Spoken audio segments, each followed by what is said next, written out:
An arrogant magician abandons his exhausted horse after a disastrous circus show, but he could never imagine that a poor girl would find the injured animal. She is shocked by what the horse did for her life, which will later leave the magician, furious upon realizing he made the biggest mistake of his life. Under the towering red and gold striped tent of the prestigious Starlight Traveling Circus, nestled in the outskirts of a small town in Vermont, the air sparkles with anticipation and the sweet scent of cotton candy. The great Magnus, once the most celebrated magician in North America, stands center ring in his signature midnight blue tailcoat adorned with silver stars, his once pristine outfit now showing subtle signs of wear. The circus's main attraction features Magnus and his magnificent white Andalusian horse, Merlin, in a spectacular vanishing act that has amazed audiences across the country for nearly a decade. The grand tent, with its weathered fabric and flickering spotlights, tells the silent story of fading glory, much like its star performer's increasingly unsteady hands and the slight tremor in his voice as he announces each act. The sawdust-covered ring is surrounded by wooden bleachers that, despite their previous full house glory, now show scattered empty seats. The late autumn wind whistles through gaps in the tent's fabric, carrying with it the melancholic tune of a distant calliope. Merlin's once gleaming coat has lost some of its luster, and his eyes, once bright with showmanship, now hold a weary resignation. Behind the glamour of the show lights, hidden from the audience's view, empty whiskey bottles collect in Magnus's private quarters, telling their own tale of a man struggling to maintain his grip on both his sobriety and his fame. The backstage area, once bustling with excited performers and crew members, has grown quieter with each passing season, as the circus's reputation gradually dims along with its star attraction. The relationship between man and horse, once a partnership of mutual trust and spectacular showmanship, has devolved into something darker, marked by harsh commands and the occasional crack of a whip during increasingly demanding practice sessions. The magic that once flowed effortlessly between them has been replaced by a tension that even the most casual observer can sense, though few dare to speak of it. The great Magnus, born James Montgomery, wasn't always the bitter figure he'd become. At 55, his once commanding presence has eroded, leaving behind a man whose polished stage smile barely masks his desperation. His silver-streaked black hair, meticulously slicked back, and his precisely trimmed mustache represent his desperate attempt to maintain the illusion of control, even as his world crumbles around him. Merlin, the magnificent 17-year-old Andalusian stallion, carries himself with an innate dignity despite his deteriorating circumstances. His coat, though dulled by neglect, still catches the light in a way that makes children gasp in wonder. His intelligent dark eyes hold a depth of understanding that seems almost human, and his graceful movements betray his classical dressage training, even in moments of exhaustion. Little Emma Thompson, a bright-eyed 6-year-old with unruly auburn pigtails and a smattering of freckles across her nose, lives with her parents on their struggling farm just outside of town. Despite their financial hardships, she maintains an unwavering optimism and an extraordinary capacity for compassion that sets her apart from other children her age. Her worn overalls and patched boots tell the story of a family doing their best to make ends meet, but her brilliant smile suggests she hasn't yet learned to see these things as shortcomings. Emma's father, Robert Thompson, is a proud man in his late 30s who's worked his entire life as a farmhand. His calloused hands and weathered face tell the story of countless days spent under the harsh sun, while his gentle eyes reveal a kind heart that's increasingly weighed down by the burden of providing for his family in increasingly difficult times. Sarah Thompson, Emma's mother, works miracles with their limited resources, stretching every meal and mending every piece of clothing until it's beyond repair. Her honey-blonde hair, usually tied back in a practical bun, and her warm smile mirror her daughter's optimistic nature, though worry lines have begun to appear around her eyes as their financial situation worsens. Mr. Harrison, the owner of Harrison's Hardware and Building Supplies, stands as a pillar of the local community. In his early 60s, with salt and pepper hair and kind eyes behind wire-rimmed glasses, he's known throughout town for his fair business practices and generous spirit. His robust frame and ruddy complexion suggest a man who started his career on the shop floor before working his way up to ownership. William Bill Blackwood, the owner of Blackwood Stables, cuts an impressive figure at 50 with his Stetson hat and well-worn riding boots. His reputation as one of the finest horse trainers in New England is matched only by his business acumen in building the region's most prestigious equestrian center. Despite his success, he maintains a down-to-earth demeanor and a keen eye for recognizing talent in both horses and humans. The townspeople of Milton, Vermont, form a close-knit community where news travels fast and neighbors still look out for each other. From the regulars at May's Diner who gather for morning coffee to the weekend crowd at the town square, they represent the beating heart of small-town America, where magic can still happen in unexpected ways. On a crisp autumn evening, during what would become the Starlight Circus's final performance in Milton, the usual hush of anticipation falls over the audience as the great Magnus presents his signature illusion. Merlin, showing visible signs of exhaustion, takes his position behind the shimming purple curtain. The drum roll echoes through the tent, building tension as Magnus waves his wand with an unsteady hand, his breath carrying the faint scent of whiskey. But tonight is different. As the curtain drops for the vanishing act, Merlin's weary legs buckle beneath him. He stumbles, catching his hoof in the mechanism hidden beneath the sawdust. The elaborate setup of mirrors and platforms, the secret behind years of successful performances, crashes down with a devastating clatter. The audience gasps collectively as the illusion literally shatters before their eyes. Magnus stands frozen, his face contorting from shock to rage as scattered laughter begins to ripple through the crowd.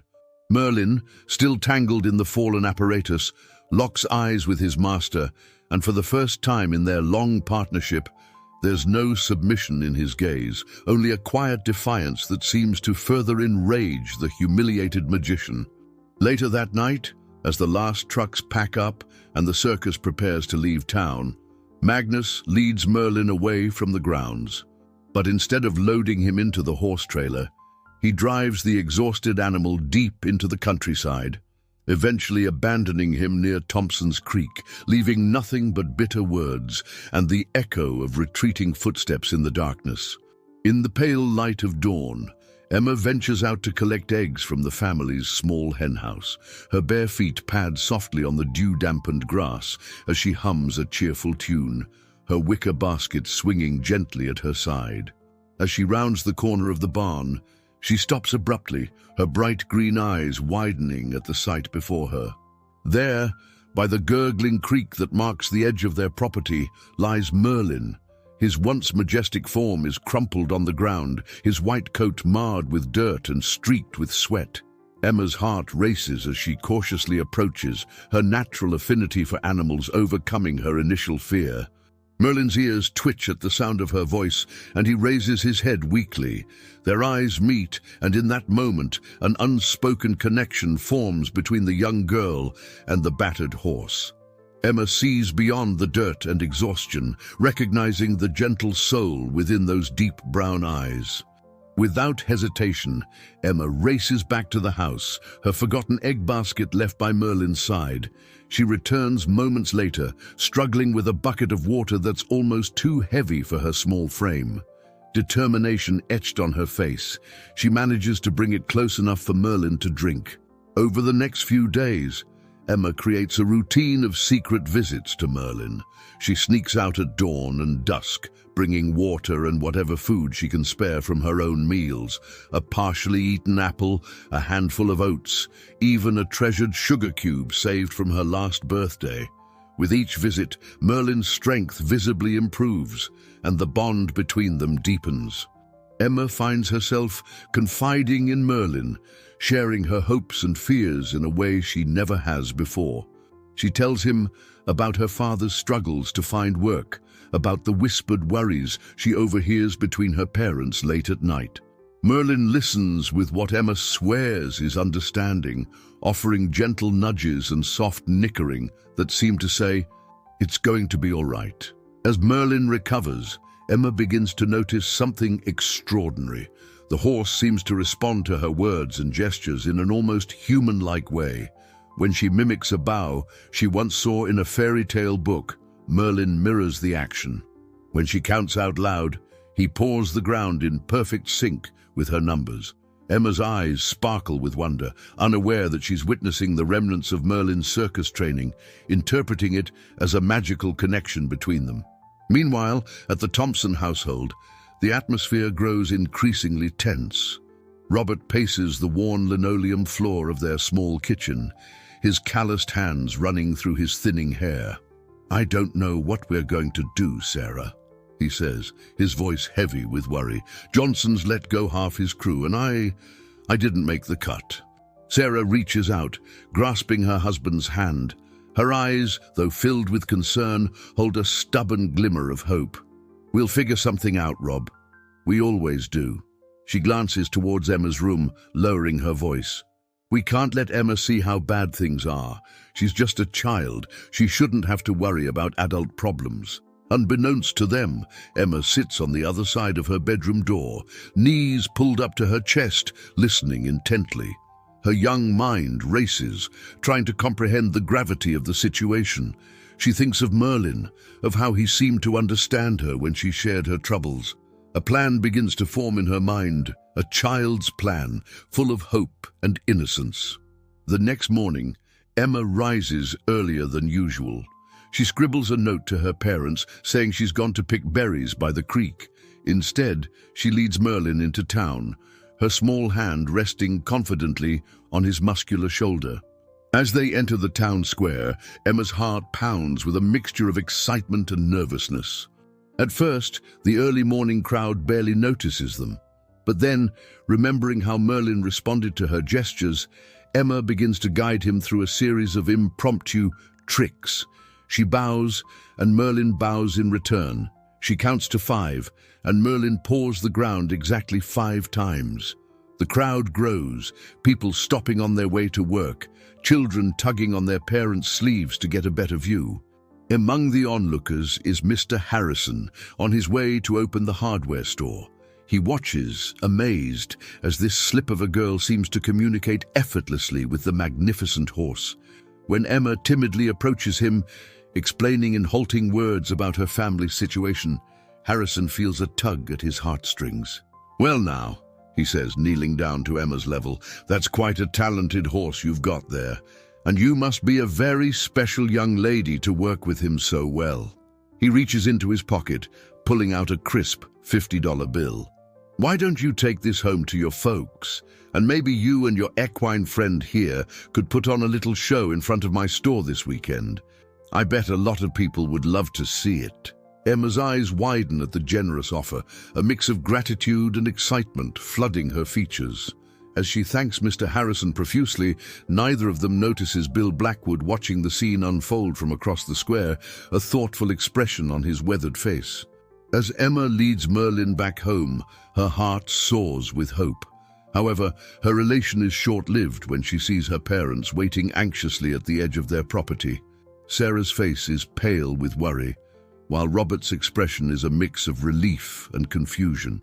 Emma, caught between excitement and guilt, blurts out her story in a rush of words. She tells them about finding Merlin, nursing him back to health, and their impromptu performance in town. When she proudly presents the $50 bill, her parents exchange a look of astonishment and concern. Emma's lower lip trembles as she clutches at Merlin's mane. "But Dad, he was hurt and alone. No one's looked for him. He needs us." The next challenge arises when they try to find a place for Merlin. Their small barn, barely big enough for their 2 milk cows, is already crowded. Robert manages to clear out a corner, using spare lumber to construct a makeshift stall. It's far from ideal, but it's the best they can do with their limited resources. Feeding Merlin poses another problem. The Thompsons' own food supplies are already stretched thin, and proper horse feed is an expense they can't afford. Emma takes it upon herself to forage for wild grasses and apples from the abandoned orchard down the road, supplementing Merlin's diet as best she can. As the days pass, Emma spends every spare moment with Merlin, practicing their tricks and forming an even deeper bond. She confides in him about her fears, that someone will claim him, that her parents won't be able to keep him, that the problems she overheard them discussing will only get worse. Meanwhile, Robert and Sarah face their own set of challenges. The flyers they put up in town yield no responses, leaving them in an ethical quandary. They know they can't afford to keep the horse long term, but Emma's attachment grows stronger by the day. They also worry about the legal implications of keeping an animal that clearly isn't a stray farm horse. "We can't keep this up, Sarah," Robert says, his voice strained. "Feed's expensive, and we're barely making ends meet as it is. And what if the real owner shows up and accuses us of theft?" "We might not have a choice," Robert replies softly. "Johnson's farm is going under. There's talk of the bank foreclosing on half the properties in the area. We need to think about keeping a roof over our heads, not caring for a horse we can't afford." As the sun sets on the Thompson farm, the family finds itself at a crossroads, each member grappling with the weight of their circumstances and the unexpected complications brought by Merlin's arrival. "That's a fine animal you've got there, Thompson," Johnson says, his eyes gleaming with interest. "I'll give you a fair price for him. Could help you out of your current situation." His tone implies he's well aware of the family's financial struggles. Robert feels a mix of temptation and unease. The money would certainly help, but he knows the emotional cost to Emma would be immeasurable. "I appreciate the offer, Mr. Johnson, but the horse isn't exactly ours to sell. We're still trying to locate the owner." As Johnson leaves, Robert can't shake the feeling that this isn't the end of the matter. His suspicions are confirmed when, later that week, a man in a suit arrives at their door, introducing himself as a representative from the bank. Sarah interjects, her voice tight with worry. "The horse isn't ours. We're just caring for it temporarily." As the banker drives away, Robert and Sarah exchange worried glances. The implications are clear. If they keep Merlin, it could jeopardize their already precarious financial situation. If they don't, they risk losing him to someone like Johnson, who sees him as nothing more than a commodity. Meanwhile, Emma faces challenges of her own at school. Word of her magical horse has spread, leading to a mix of fascination and skepticism among her classmates. Some kids beg to see Merlin's tricks, while others tease her, calling her a liar or a circus freak. One particularly difficult day, Emma returns home in tears after a confrontation with the school bully, who claimed her parents would have to sell her precious horse to pay for food. The reality of her family's situation and the precarious nature of Merlin's place in their lives begins to weigh heavily on her young shoulders. That evening, as Emma sits with Merlin in the makeshift stall, she notices him becoming restless. He paces, nickering softly, his ears pricked towards the road. Emma's heart sinks as she wonders if he's sensing his real owner approaching, coming to take him away. As night falls, the Thompsons gather for a family meeting. Robert and Sarah, their faces etched with concern, try to gently explain the complexities of their situation to Emma. He's interrupted by a commotion outside. They rush to the window to see a figure stumbling down the road towards their farm, shouting incoherently. As the man comes into view under the porch light, Emma gasps in recognition. It's the magician from the circus, and he looks furious. The Thompsons freeze for a moment, watching as the great Magnus, now a disheveled shadow of his former self, staggers toward their home. His once pristine tailcoat is rumpled and stained, and his eyes burn with a mix of desperation and anger. As Robert steps onto the porch, Magnus spots him and points an accusatory finger. "You," he slurs, his voice thick with alcohol, "you stole my horse, my livelihood." Robert stands his ground, his voice steady but stern. Sir, you're in no condition to be making demands. If this is your horse, we can discuss it properly in the morning. For now, I suggest you leave my property. Sarah, who has joined them on the porch, calls out, "I'm phoning the sheriff!" She disappears inside, leaving Emma watching the scuffle with wide, frightened eyes. Merlin positions himself between the struggling men and Emma, his ears pinned back and nostrils flaring. He paws the ground aggressively, eyes locked on Magnus. Magnus's shoulders slump, the fight draining out of him. He looks from Merlin to Emma, then to Robert and Sarah, who has returned to the porch. The sound of approaching sirens can be heard in the distance. Robert, still wary, but seeing the man's genuine remorse, softens slightly. "Why don't you come inside?" he offers cautiously. "We can sort this out properly without anyone getting hurt." Robert steps forward, speaking in a calm voice. "We've had a bit of a misunderstanding, Sheriff. This gentleman," he gestures to Magnus, "believes we've taken his horse. We found the animal abandoned and injured a few days ago." As they enter the modest Thompson home, Emma remains outside with Merlin, her small arms wrapped protectively around his neck. Sarah gently coaxes her inside, assuring her that Merlin will be fine in the yard for a few minutes.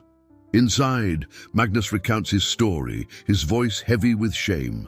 He speaks of his declining career, his struggle with alcoholism, and the fateful night he abandoned Merlin. The Thompsons share their side, describing how they found and cared for the horse and the special bond Emma has formed with him. Sheriff Davis listens intently, jotting notes in his small notebook. When both sides have finished, he clears his throat. "Well, legally speaking, the horse still belongs to Mr. Montgomery here," he says, using Magnus's real name.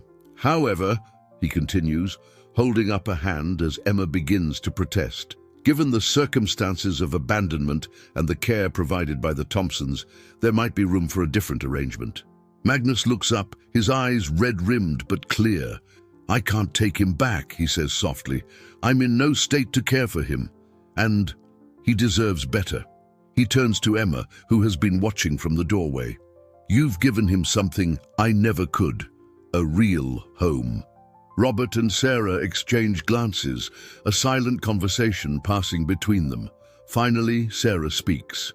"We'd be honored to give Merlin a home, but we have to be honest. We're struggling financially.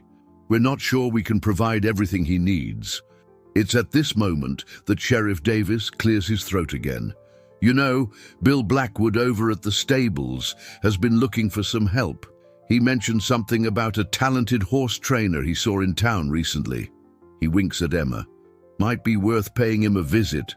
The following weekend, the Thompsons make their way to Blackwood stables. Emma rides proudly atop Merlin, while her parents follow in their old pickup truck.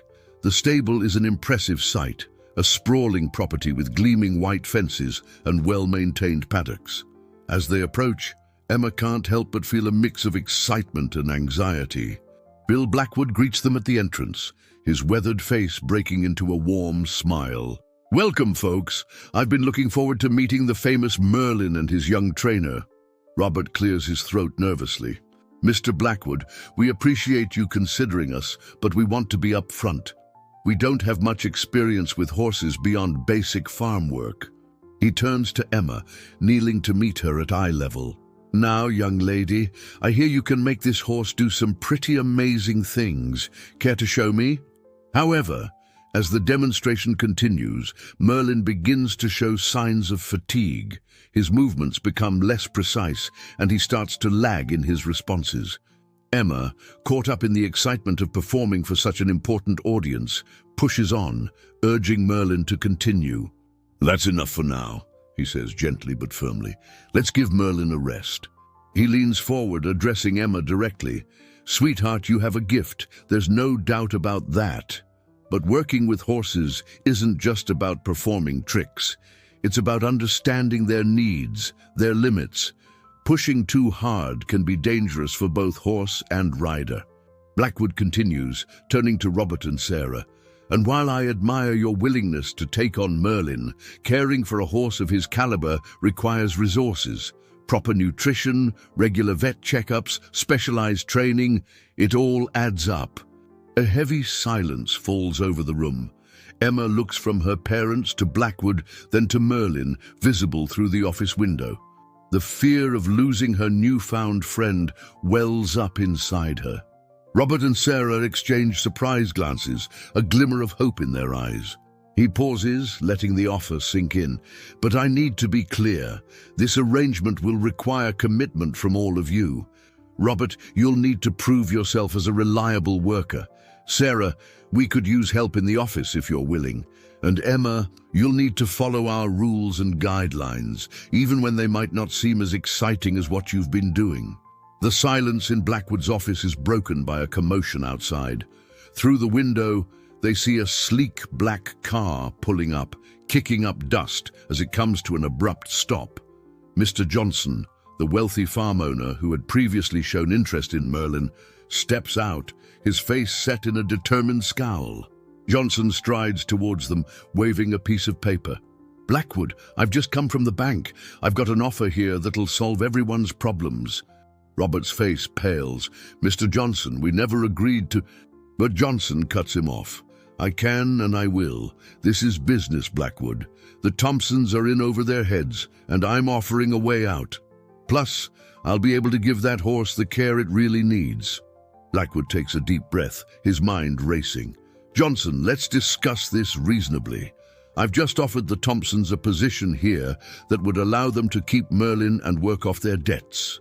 As the adults argue, Emma's quiet sobs draw Merlin's attention.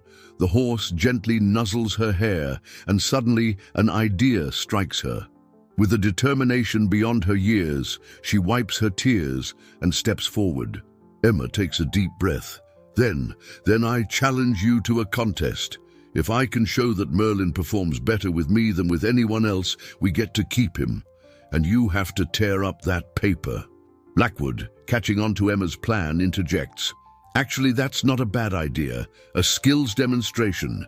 Johnson, you can bring your best trainer. We'll have an impartial judge evaluate Merlin's performance with both your trainer and Emma. Highest score wins. Emma looks up at her father, a mix of gratitude and determination in her eyes. Sarah gasps, Robert, are you sure? As Johnson drives away, the gravity of what just transpired settles over the group. Blackwood turns to Emma, his expression serious. You've taken on a big challenge, young lady. Are you sure about this? Blackwood nods, a hint of admiration in his eyes. Well then, we've got work to do. Let's get you and Merlin prepared for the performance of your lives. The morning of the contest dawns bright and clear, but the atmosphere at Blackwood Stables is thick with tension. Emma, having spent a restless night, is up at first light, making her way to Merlin's stall. As she approaches, she notices something unusual. Merlin is agitated, pacing in his stall and occasionally letting out distressed whinnies. What's wrong, boy? Emma whispers, her brow furrowing with concern. She reaches out to soothe him, but Merlin shies away, something he's never done before. Confused and a little hurt, Emma backs away, her confidence shaken. As the morning progresses, more people begin to arrive. Johnson pulls up in his flashy car, accompanied by a stern-looking woman in riding gear, his chosen trainer. The judge, a portly man with a clipboard, follows shortly after. Blackwood greets them all, his face a mask of calm professionalism, though Emma can see the worry in his eyes. While the adults discuss the rules and format of the contest, Emma remains by Merlin's stall, trying desperately to calm him down. Sarah approaches, placing a comforting hand on her daughter's shoulder. Sarah kneels down, meeting her daughter's gaze. Emma, remember what Mr. Blackwood said about understanding horses? Maybe Merlin is trying to tell you something. Try to think, has anything changed since yesterday? Mom, I think he's hurt, Emma calls out, her voice a mix of concern and relief at solving the mystery. Blackwood straightens up, his expression stern. Now hold on, Johnson. This isn't about the deal anymore. This is about the welfare of the animal. Emma takes a deep breath, steps forward, and speaks up, her voice small but clear. Mr. Johnson, Mr. Blackwood, everyone, I have an idea. The adults pause their argument, turning to look at the young girl. Emma continues, her confidence growing with each word. The contest was supposed to be about who could get the best performance out of Merlin, right? But being a good horse trainer isn't just about making a horse do tricks. It's about understanding them, caring for them, and knowing when not to push them too hard. She looks up at Johnson's trainer. "Mom, if Merlin was your horse and you knew he was hurt, would you make him perform?" The judge, impressed by Emma's insight, replies, "Indeed they do, young lady. Horsemanship includes proper care and management, not just performance." Emma then faces Johnson, her eyes meeting his without flinching. "Mr. Johnson, you said you wanted Merlin because he's special and can do amazing things. But the most amazing thing about horses is how they trust us to take care of them. If you really love horses, you'll understand that sometimes the best thing we can do is let them rest when they need it." A hush falls over the group as Emma's words sink in. Johnson's expression softens slightly, a mix of surprise and grudging respect crossing his face. The judge nods approvingly. "I would be happy to evaluate such a demonstration. It's refreshing to see the focus put on the horse's welfare." Emma, feeling a wave of relief wash over her, turns back to Merlin. She gently strokes his nose, whispering, "It's okay, boy. You taught me the most important lesson of all. Sometimes being brave means knowing when not to fight." The modified contest unfolds over the next hour, with Emma and Johnson's trainer, Ms. Anderson, demonstrating their horsemanship skills side by side. Instead of flashy tricks, they show how to approach a nervous horse, check for signs of injury or distress, and make decisions about care and exercise. Emma, drawing on her intuitive connection with Merlin and the knowledge she's gained from caring for him, moves with a gentle confidence that belies her young age. She demonstrates how to check Merlin's legs for swelling, explains the importance of observing a horse's behavior for signs of discomfort, and even shows how to prepare a simple poultice for Merlin's strained muscle. Ms. Anderson, while clearly skilled, approaches the tasks with a more clinical, by-the-book method. Her expertise is evident, but she lacks the natural rapport with Merlin that Emma has developed. As the demonstration concludes, the judge confers briefly with Blackwood and Johnson. The tension is palpable as everyone awaits the verdict. Finally, the judge steps forward, clearing his throat. "Ladies and gentlemen, I've made my decision. While both participants demonstrated admirable skills, I must say I'm particularly impressed by young Emma's intuitive understanding of horse behavior and her prioritization of the animal's well-being. Her connection with Merlin is remarkable, and her decisions throughout the demonstration were sound and in the best interest of the horse." He turns to Johnson. "Sir, if I may say, this young lady has demonstrated the kind of horsemanship that money can't buy. It's the foundation of what makes a truly great stable." Johnson takes a deep breath, then addresses the Thompsons directly. "Mr. and Mrs. Thompson, I owe you an apology. I was so focused on acquiring what I thought was a valuable asset that I lost sight of what's truly important in this business: the well-being of the animals and the people who care for them." He turns to Blackwood. "Bill, I'd like to propose a new arrangement, if you're amenable. Instead of buying out the Thompsons' mortgage, I'd like to invest in your stable. We could expand, create a program for underprivileged kids to learn horsemanship, with Emma here as a junior instructor, of course." Johnson nods, a hint of a smile on his face. "Sometimes it takes a child to remind us adults what's really important. What do you say?" Blackwood, overhearing, kneels down beside Emma. "You've got a real gift, young lady. How would you like to start your official training tomorrow? We'll work with Merlin once he's healed up, and in the meantime, you can learn about caring for all the horses here." "We did it, boy," she says softly, stroking his nose. "We're home, for real this time." In the days following the contest, the impact of the events ripples through the lives of everyone involved. For the Thompson family, it's a time of profound change and emotional adjustment. Emma, still processing her pivotal role in the outcome, experiences a mix of exhilaration and occasional self-doubt. There are moments when she wakes up, half convinced it was all a dream.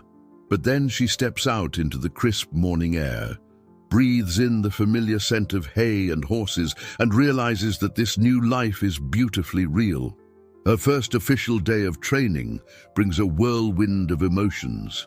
Pride swells in her chest as she dons the Blackwood Stables junior trainer vest, but nervousness flutters in her stomach as she faces the responsibility that comes with it.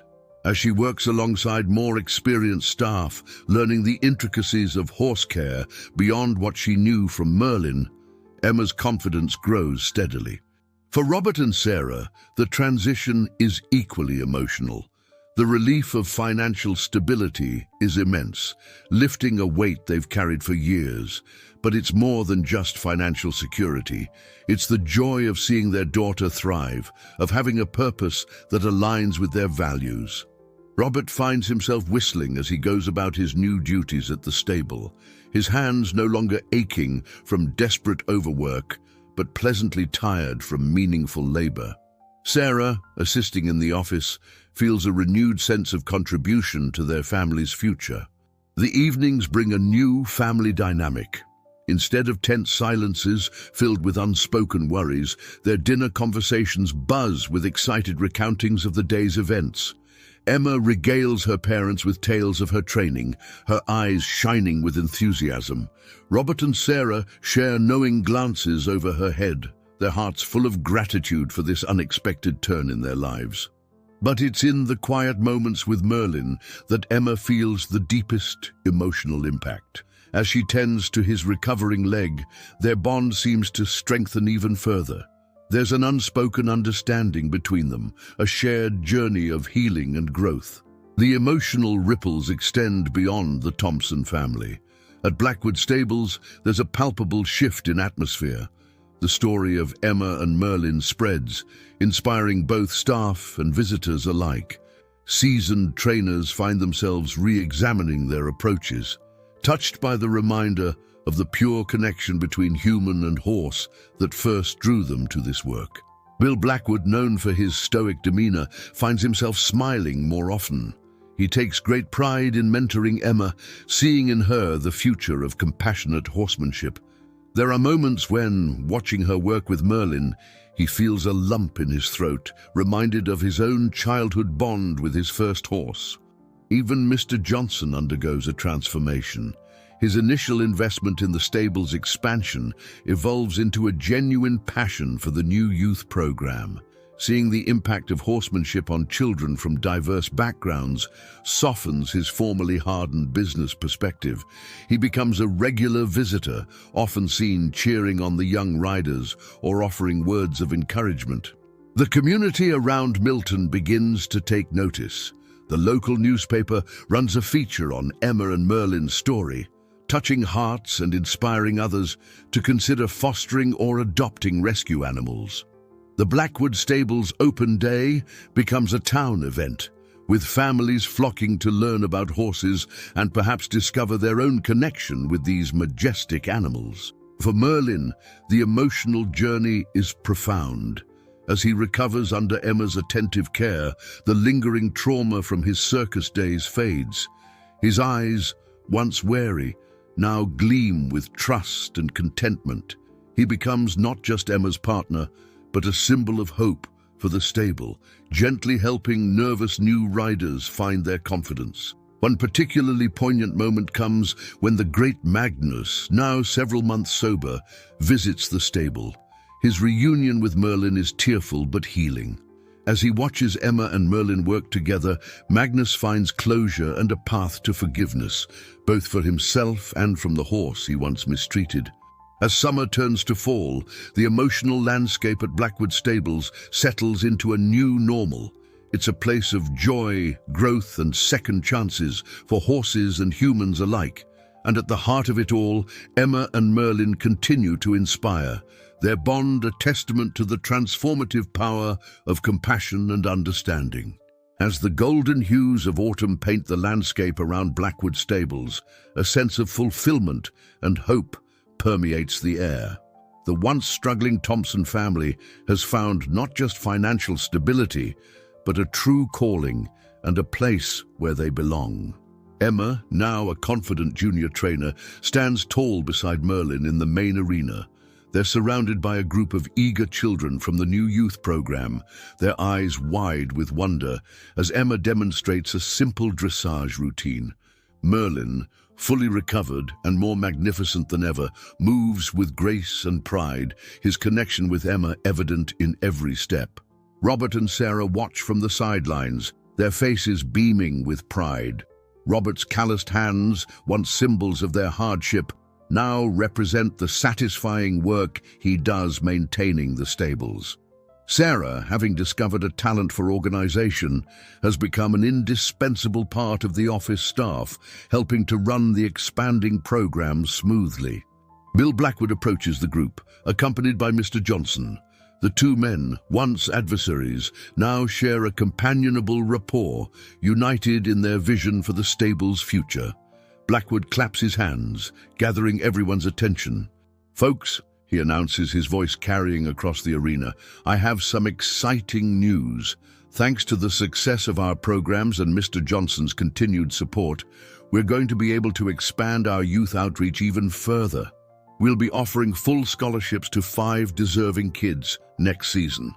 As the sun begins to set, casting a warm glow over the stables, the Thompsons walk hand in hand towards their new home, a cozy cottage on the property. Merlin follows close behind, no lead rope necessary, a testament to the trust and bond they share. Robert and Sarah nod in agreement, pulling their daughter close. As they stand together, watching the sun dip below the horizon, they know that this is more than just a happy ending. It's a beautiful new beginning, full of promise and possibility. As the story of Emma, Merlin, and the Thompsons comes to a close, the impact of their journey resonates far beyond the borders of Blackwood Stables. Their tale of resilience, compassion, and the unbreakable bond between humans and animals has become a beacon of hope in the community and beyond. The transformation of Blackwood Stables from a traditional equestrian center to a haven of healing and growth stands as a testament to the power of second chances. Under the combined leadership of Bill Blackwood and the reformed Mr. Johnson, the stable has become a model for ethical animal care and community engagement.